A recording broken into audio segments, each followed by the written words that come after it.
Moms and dads, I bet you can relate to this email. Kirk, my son is just like the kids you described in your podcast. He comes home feeling defeated after school, feeling like he isn't smart. But I got him Crunch Labs and he loves it.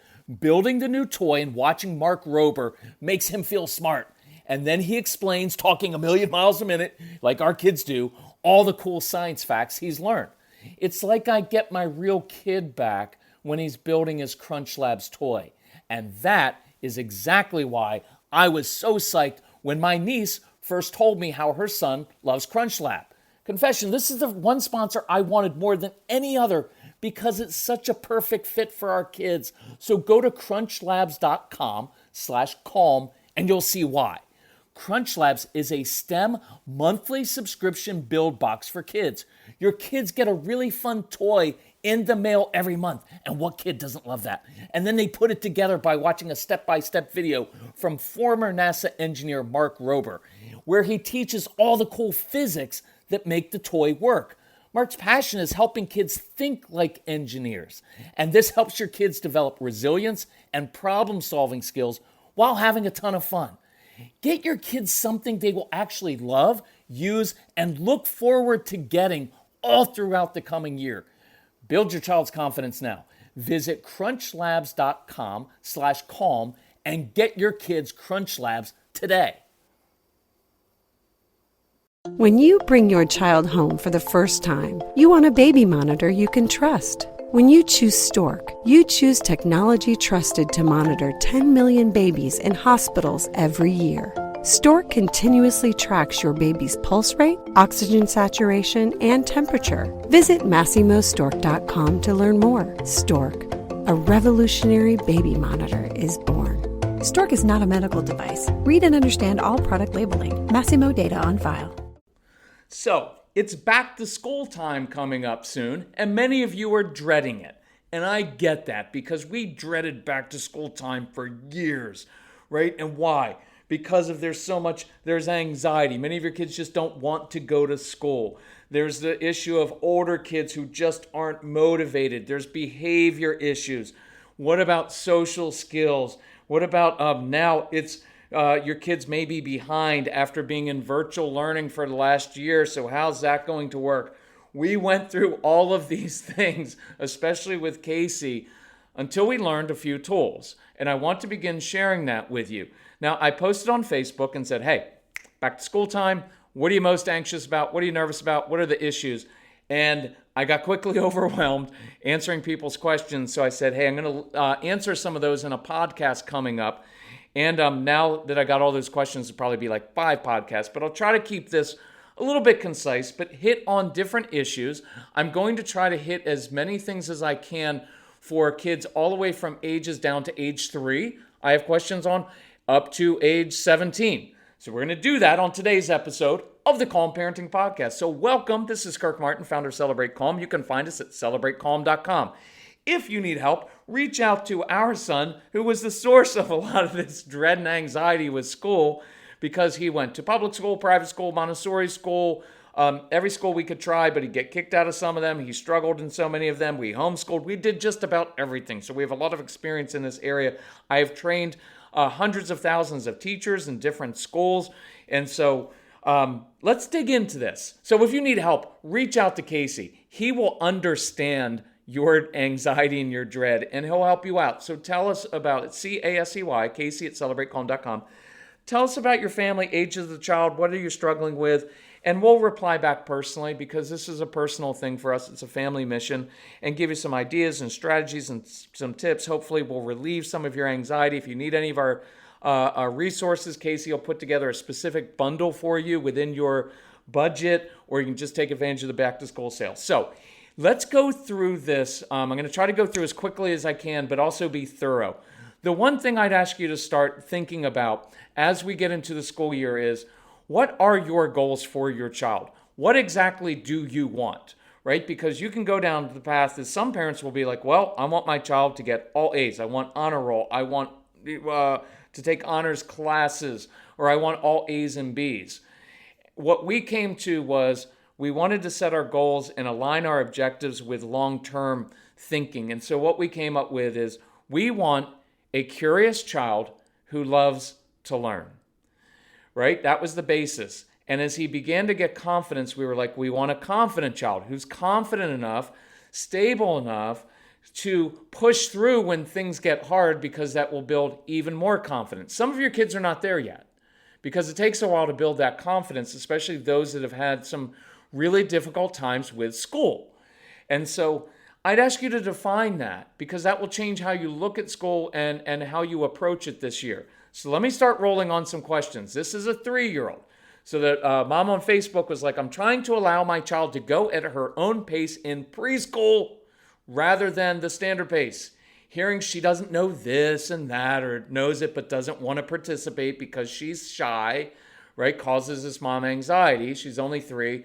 So letting her be her age and know that it's age appropriate is hard to remember when there's all this pressure from other teachers and parents, and it's all about memorizing this and that. So I will just give you my very quick advice on this. Please don't listen to other people. Please don't compare yourself to other type A parents or parents who are like bragging about, oh, my child's already reading at this age and doing. Don't listen to that. Don't allow other people's opinions on or how they're doing their home determine how you do yours, right? At age 3, 4, and 5, and really at ages 6 and 7, kids are really just supposed to be curious and explore and learn by playing. I'd actually resist having the school push your child at all. She is 3. And if she was 5, I'd say she is 5 or she is 7. Let her play and explore. Because if we're honest, that's where real learning comes from at any age. I guarantee you, as a 40-some-year-old or however old you are, you learn the most when you're curious about something and you're looking into it and you're reading about it, or you're trying to make something, create something, fix something.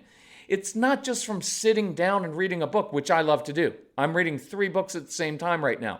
Not because I'm awesome, but because I need that stimulation and I bounce back and forth, usually between 2, but right now I'm finishing up 1. And they're all on different topics, and that keeps my brain engaged. That's a really good insight for some of you with different kids with different brains. But I learn best when I'm curious and I'm just playing around with it, not when someone says, you have to learn this and I'm going to quiz you on it. So especially, look, I'm an older guy now. I've lived longer. We've worked with 1 million families, and I hope what I'm trying to do is give you some wisdom so you can relax a little bit and know that she's a 3-year-old. And what I've been kind of sarcastically telling people is she has the rest of her life to become an overwhelmed, stressed out, overachieving adult who's not really happy anyway. Right? Like, why are we forcing all of this on kids at such a young age? Well, you really need to start thinking about your future. No, you don't. Not when you're a little kid.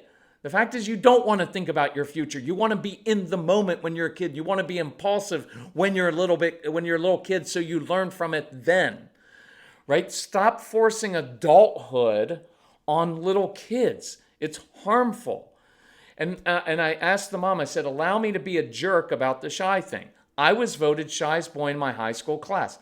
I hated participating in class, and I personally would resist making your 3-year-old daughter do that, 100%, right? Just let her be a normal 3-year-old.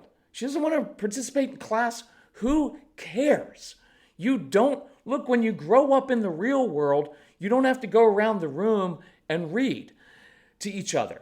Now, some jobs you have to participate, but some of your kids who don't want to participate, guess what they're going to do? They're going to have jobs that don't require them to collaborate with everybody else. That's why I own my own business. If you're in sales, sometimes you're just out on your own in a car and calling on people and doing your thing. You don't change the child in order to fix someone else's arbitrary standards, right?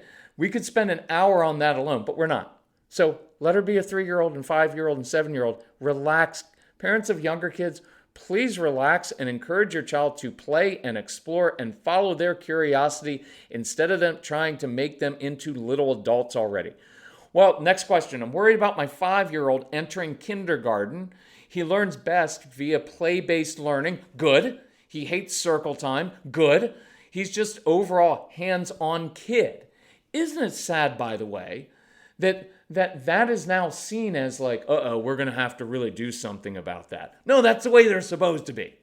And the mom says in this, and let's just say he is assertive. I know what that means, kind of bossy, but I like assertive.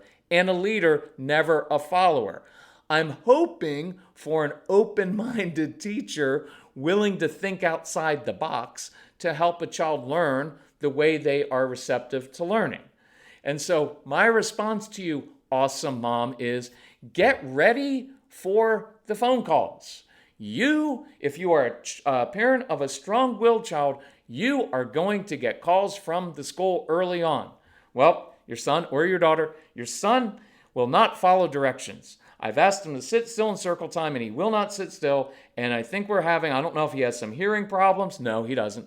He probably just doesn't want to do it, nor should he, right? Well, I asked your daughter to do things, and she just gets up and walks around and walks out the door of my classroom. Now, can you allow kids to do whatever they want? No. Within your boundaries, you have to have some boundaries here, but here's what I mean by this. This child, if your son were to come into my classroom, I would observe him and know this is a hands-on kid, and he needs to be given missions. And this is actually for most of our kids, whether they're 5 or 15. I want to engage their brain where they are, because otherwise you're going to get all these calls like, well, he can't follow directions, and he doesn't listen to me, he doesn't do all these things. And so when I go and talk to the teacher before school begins, I'm going to say, look, I've got this amazing young man who's really curious about things, and he loves tinkering with things in his hands. And he is a leader. He's not a follower. So use him in class. So when this kid's in my class, I'm giving him jobs to do. I'm giving him challenges. Circle time. We do a lot of teacher training. And if you want us to train your teachers, reach out to Casey and tell them, and we'll try to hook up with your school so we can come and train the school teachers. And I always make this joke in teacher training because teachers have really hard jobs. Imagine most of us with like 1 or 2 strong-willed children. Imagine having like 5 or 8 or 10 in your class and 20 kids total. It's not that easy, right? And they have all kinds of other demands on them. So I have a lot of mercy and compassion on teachers because a lot of them give their lives to this and they really do struggle with it. And the mom had said, I hope I have a teacher who's open-minded.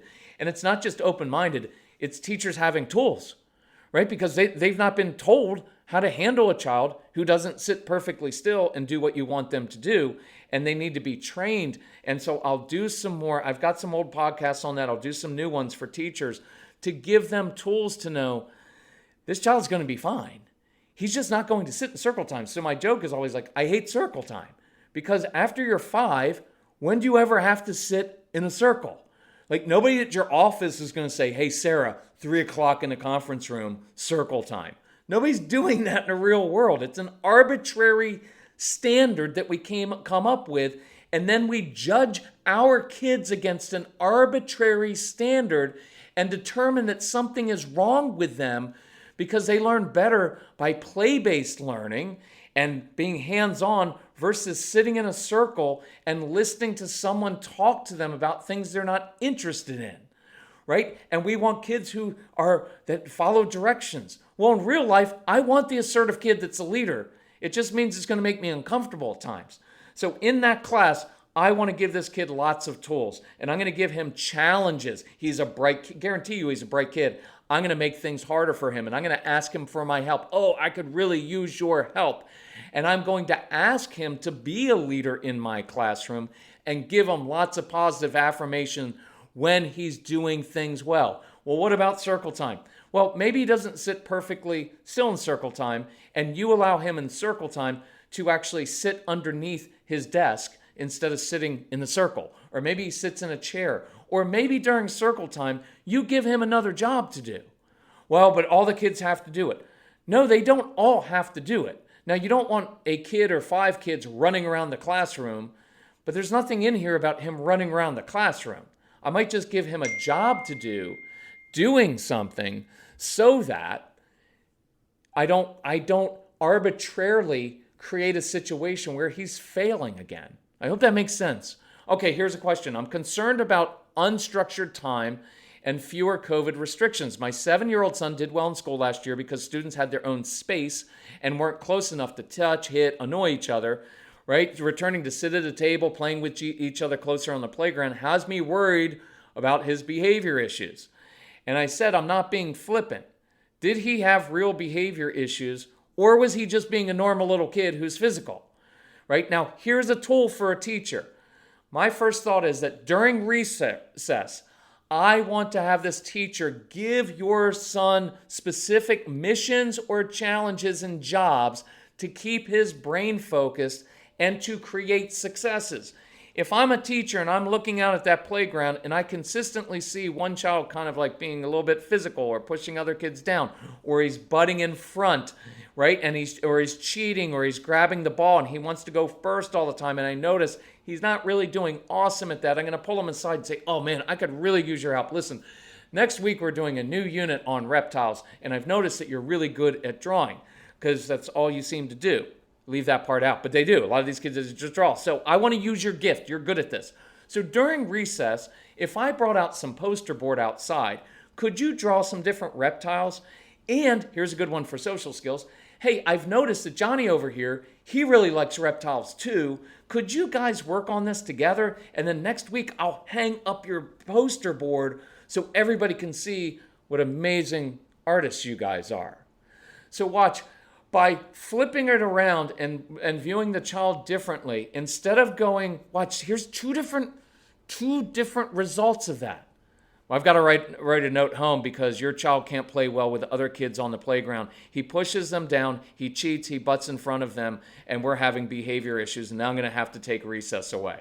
Right now, why would I take recess away? It's the very thing that he needs most. But now by just changing things a little bit, I neutralized him with all the other kids. I gave him a specific job to do, which our kids like specific jobs. They like feeling helpful and needed. They like the one-on-one attention that the teacher gives. And I got him aligned up with another kid, which is a great way to build social skills, is to work on a project together. I discovered another kid who shares a common interest with him in reptiles because they both talk about dinosaurs all the time, which means now I can tell the parent, hey, Jimmy and your son, man, they really connect. Maybe you should set up play dates with them, right? And now, instead of that child being on the playground, being the kid that nobody else likes because he pushes people down or he butts in front or he cheats, he doesn't play well together, now next week the rest of the class gets to see, man, that kid can draw. That's really cool, right? And now I just created and built successes and built confidence, whereas before it would have been a little lecture on how you need to play nicer with all the other kids on the playground and all those things.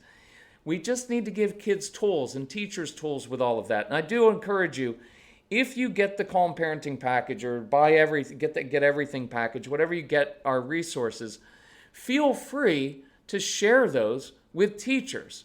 We have the back to school sale. There's a thing called ADHD University. That is a fantastic tool, even if the kids don't have a diagnosis. It is fantastic for teachers to be able to listen to that and know, here's how this child's brain is working, and here's how to help them. So feel free to share that with the teachers. Social skills, I just mentioned. Give two kids a specific mission at recess to work on together, right? And then set up those short play dates when you find another child. Now, they're short play dates, not too long, because your child might be a little bit bossy. And during the play date, you may even model for them how to have two-way conversations instead of dominating conversation. So when that other kid comes over the house, you say, oh, you know what, we're going to make some brownies for these shut-ins, or for we're going to make some snacks for homeless people. Could you two boys, could you two girls, could you guys help me out with that? And now I have them playing together, working together, helping me, and I kind of model how that works. Here's a question. We did virtual schooling last year, and my son didn't do well. We're both worried about catching up and fitting in academically, as this past year has set him back. I just want him to be positive and do his best, but we both know it's going to be an adjustment going back. Yes, it's going to be an adjustment. Please recognize most kids are going to be in the same boat. I want to work with the teachers as best as I can to create some early wins. let's give your son, and I'm just going to do some general things here, some tools to do his schoolwork in different ways. Whether that is with older kids, allowing them to chew gum while they do writing projects, or while they're writing essays, to allowing younger kids to sit underneath their desk while they're doing their work, or maybe a child, instead of sitting at circle time, he gets to lay down at circle time. When we're doing homework and schoolwork, I would experiment with listening to music, even intense music, while they do work, letting them stand at the kitchen counter and rock back and forth, looking over their schoolwork while they're eating a snack, and maybe even while they're listening to music. That is very stimulating for the brain. I want to do homework outside in interesting places, in the attic, in a tree, on the swing. I want to review vocabulary words and math facts, and even help older kids while we're playing catch, while we're hitting a soccer ball back and forth, while they're jumping on a trampoline. Use the movement, use the brain stimulation to help them with homework time. So I want to start doing that to create some wins. I would ask the teacher, hey, can we slow down a bit at first so we let the kids kind of catch up? Does it mean that they are? I don't know, but it's worth being assertive and ask for that. I would also encourage you, and this was a parent of an older child, this is for all kids, create some non-school traditions that you can bond over. You know school is going to be stressful. Coming home and doing homework is going to be stressful. What I don't want is for the entire school year, this next calendar year, to be consumed with school and nothing but school. School's important, but it's not the most important thing. Being curious and learning is even more important. And even more important than that is actually enjoying your kids and your family life. If the school year consumes you, then my encouragement for you is, you're the grown-up, and you're the adult, and you're the parent, and you do not allow the school system, the teachers, and everybody else to dictate your family life. I know, but Kirk, the standards, and they have to do this, and they have to... I know they do, but you're the parent, and you get to decide. And that's why at the very beginning of this podcast, we talked about, what are your priorities? Are they just to meet all the school's arbitrary standards, or are you willing to say, no, sometimes we're not going to do homework? And I'll send a note to the teacher and say, I love that you love my son and you're asking him to do homework because you want him to learn. And I want him to learn as well. We have the same goal, to get him to learn. Last night, he didn't do his homework, but here's what we did do, right? He built a robot. He built with his Legos. We played this game. We looked up this on the internet because we have a grandparent that's from Sicily. And so we looked up Italy and we learned all about this. And so we were learning last night and we were reading about things. We just weren't doing the specific assignment you asked us to do. And I'm asking you, Mr. or Mrs. Teacher, to give us some flexibility that as long as we are learning, that's what our mutual goal is. Is that hard to do at times? Yes. But I want you to build time into your schedule so that you're not just consumed with arbitrary standards and your child can actually enjoy learning to a degree. Some of it's just not enjoyable. You just have to do that work. But it's up to us as adults to be grown-ups and not make excuses and not create, for some of you are like, oh, I don't want to create little snowflakes, whatever you want to call it.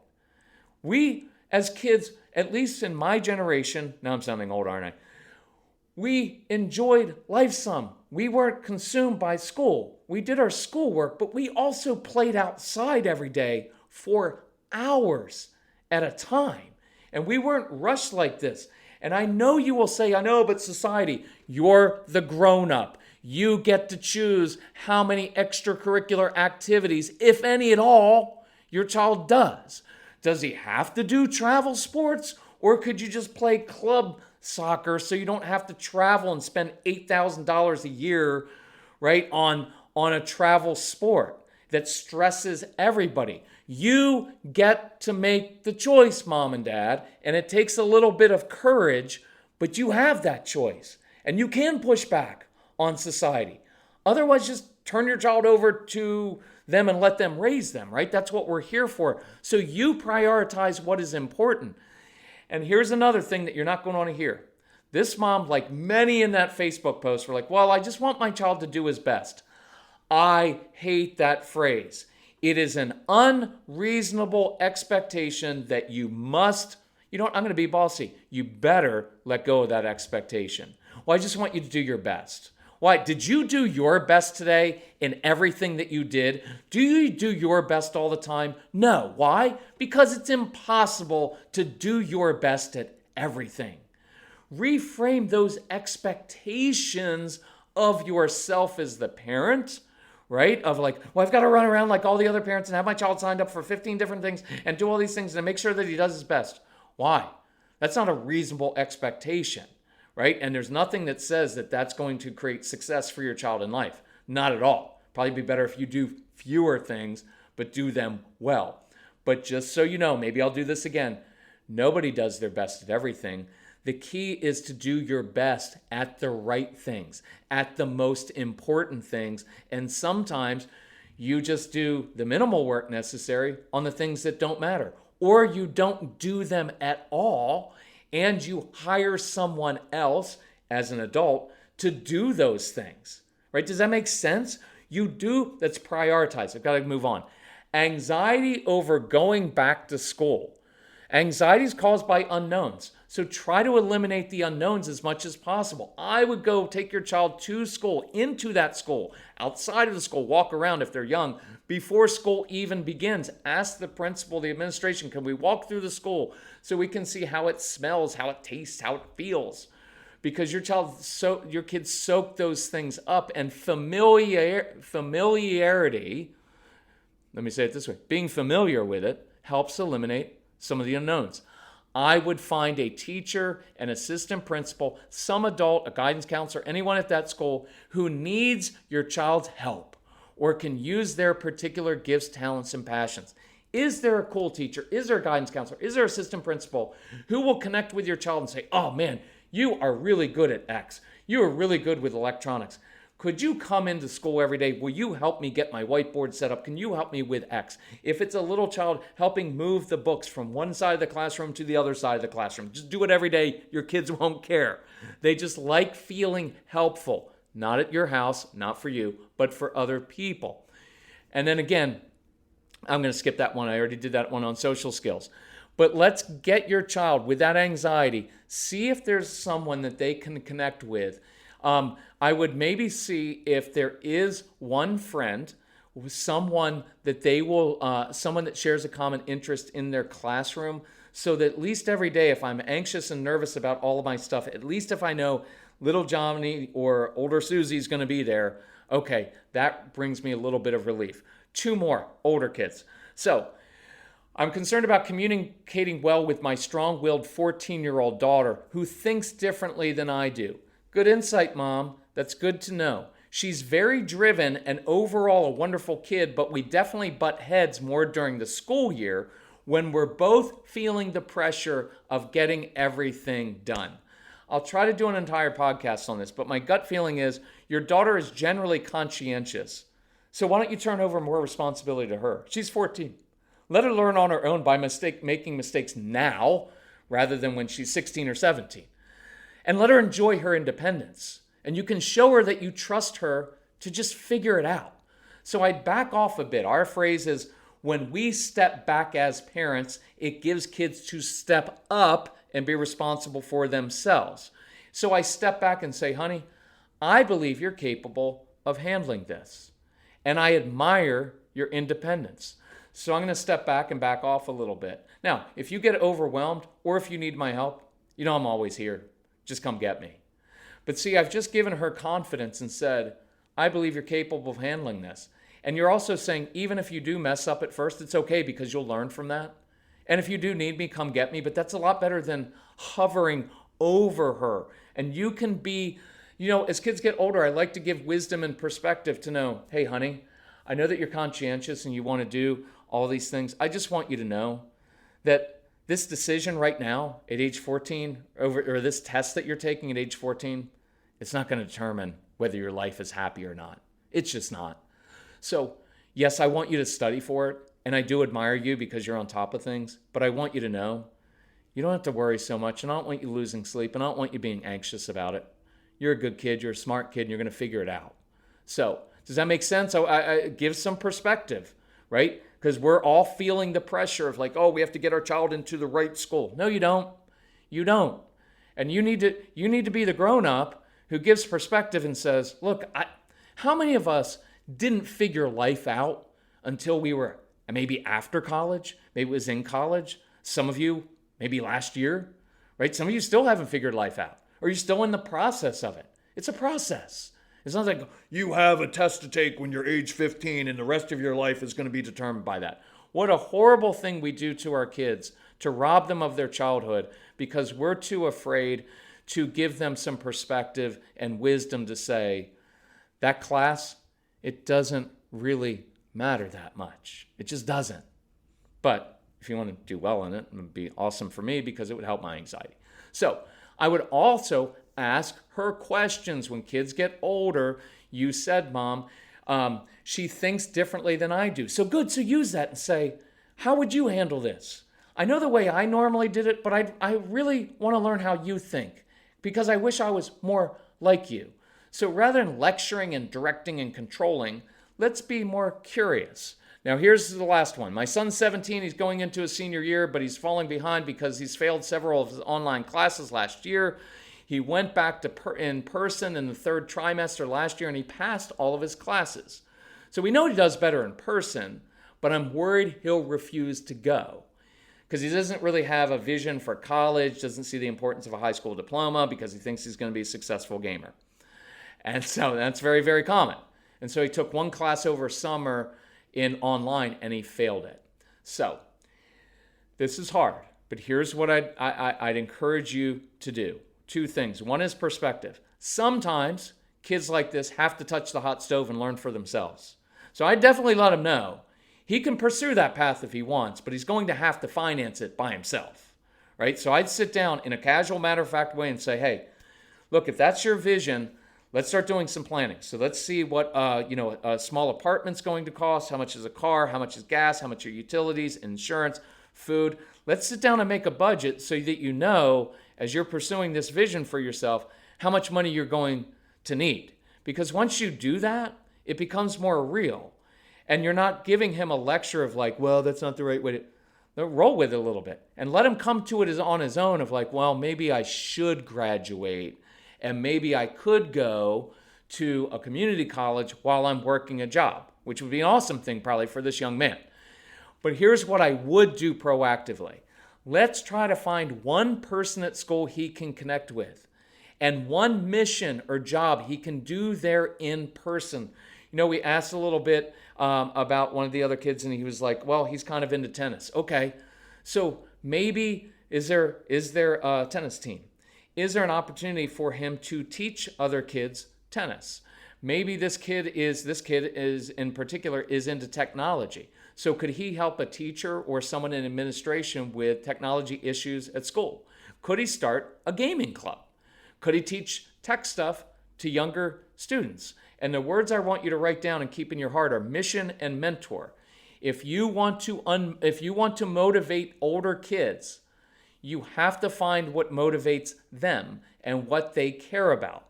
They're not going to care about what you care about or care about school necessarily until they have a vision for their lives. And the way you do that is mission and mentor.